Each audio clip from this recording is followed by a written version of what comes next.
Hey guys, Professor Bill, Comic Book University, and Amazing Spider-Man, issue number 26. This is the formation of the female version of the Sinister Six. I know there might be a bunch of people talking about, oh God, is this an inclusivity and diversity thing and blah, blah. No, it's not. It's just a different take on things. We've already got these characters in existence. We got a couple more characters showing up, and seeing their personalities with powers that we already in general know what they're going to be. It was actually kind of refreshing. This was a surprisingly fun issue, man. I mean, it shouldn't have been so surprising because Nick Spencer's been doing such a great job on this Amazing Spider-Man series, but wow. Yeah, I can't wait to see the crazy freaking stuff that happens later. It's not quite hijinks worthy, but this was a really fun comic book. I can't imagine somebody not liking this, but whatever, man, to each their own. Let's talk about who made this book. Then we'll talk a little bit more about the book. Amazing Spider-Man, Who Run the World. That sounds like a Beyonce song, right? Who Run the World? And I don't know how that song actually goes. I just know my wife listens to that sometimes. Anyway, Nick Spencer is the writer. Kev Walker is the artist. Laura Martin does the colors. VC's Joe Caramagna on letters. Ryan Otley and Nathan Fairbairn doing the cover art. And the variant cover artists are Ron Garvey and Matthew Wilson.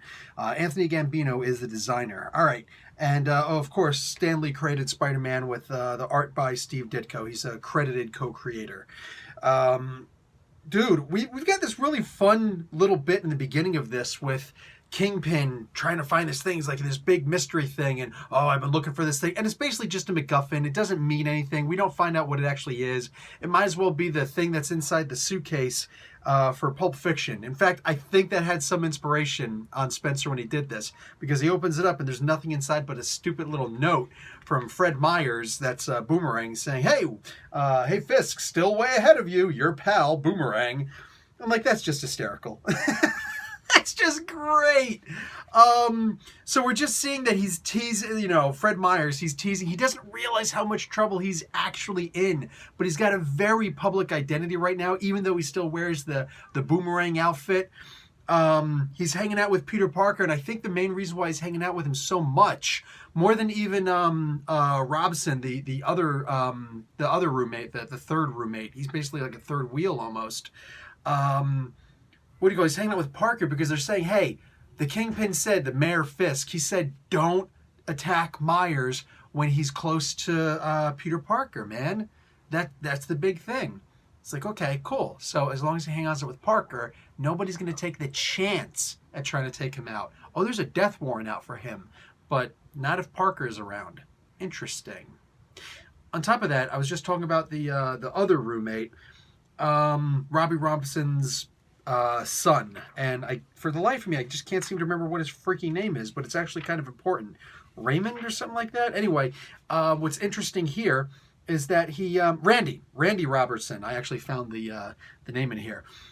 What's interesting is that there's going to be some big hullabaloo coming up with who he's dating. Now, nobody knows who he's dating. Nobody's met this girl. It's a weird sort of thing. Are we going to find out it's one of the Sinister Six characters? Because that's kind of funny. Oh my God, imagine if it's Electro, the female. Can we just call her Electra? Would that be bad to call her Electra? I don't know. We've always done that before. Can we not do that now? I don't know the rules of engagement for this. Anyway, I think that he should totally be dating Electra. That would make me laugh hysterically. Especially when he brings her home and they destroy the freaking place.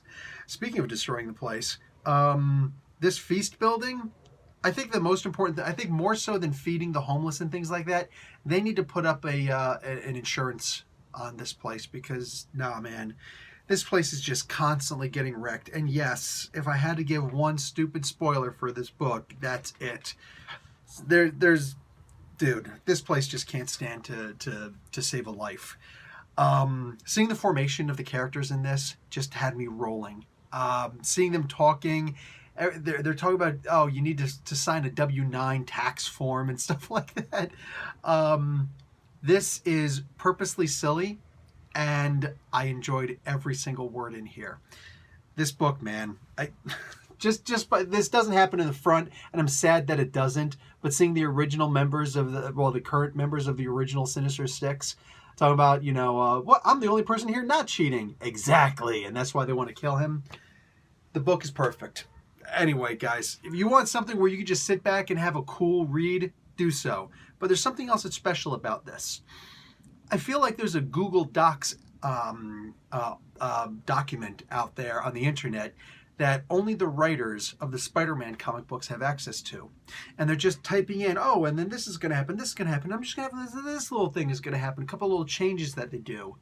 And they're kind of tagging each other back and forth in private on a Google Docs app so that they can put in a little message about that in the other Spider-Man books. I don't know if Superior Spider-Man is involved in that, but like Friendly Neighborhood Spider-Man, there's a mention for something in there.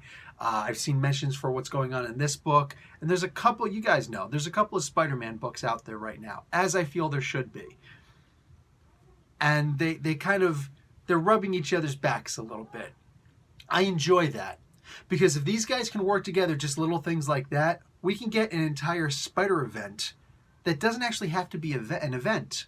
We could just have them writing, and suddenly they're crossing over with each other.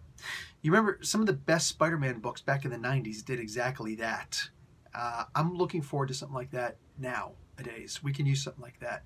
Anyway, and what better books than Spider-Man to do that with?